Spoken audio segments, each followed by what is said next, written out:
23, leads Kansas State over St. Missouri 89-71. Manhattan, Can.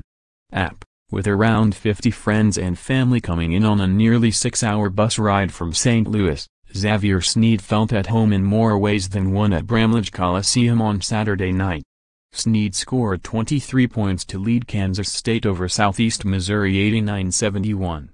A week after Kansas State, 9-2, had a cold shooting night in its 61-54 loss against Tulsa, the Wildcats found comfort with the baskets at home, shooting 63%, 35 of 56, from the field and made 11 of 23 from long range. Sneed scored a thundering alley-oop and 2 three-pointers, one of which turned into a 4-point play during a 9-0 spurt. Early in the second half, Sneed scored 6 straight points and capped a 15-6 surge with a layup, and the Wildcats had a 21-point lead with 14:20 to play. "It was really great for us to get a win, especially after a long week," Sneed said. "It was a pretty good one for us and we're looking forward to the next game." Sneed shot 9 of 10 from the field and made 4 three-pointers.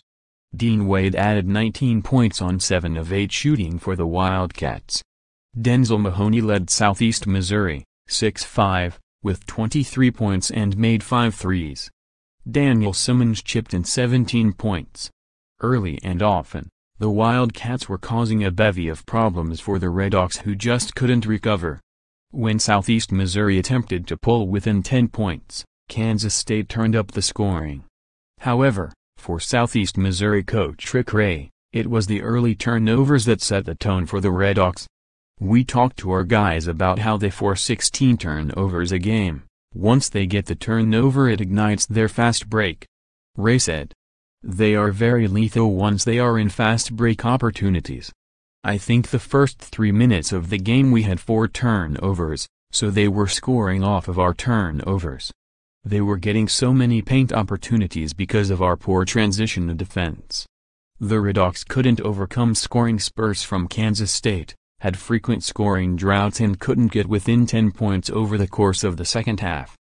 Big picture: after shooting 32% from the field against Tulsa last Saturday, the first half shooting explosion and a 53-39 halftime lead were a welcome sight.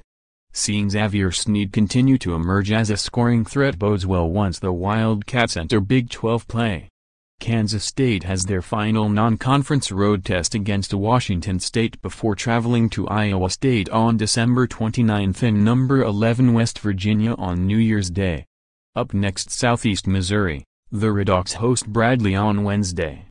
Kansas State, the Wildcats travel to Spokane, Washington and face Washington State on Wednesday.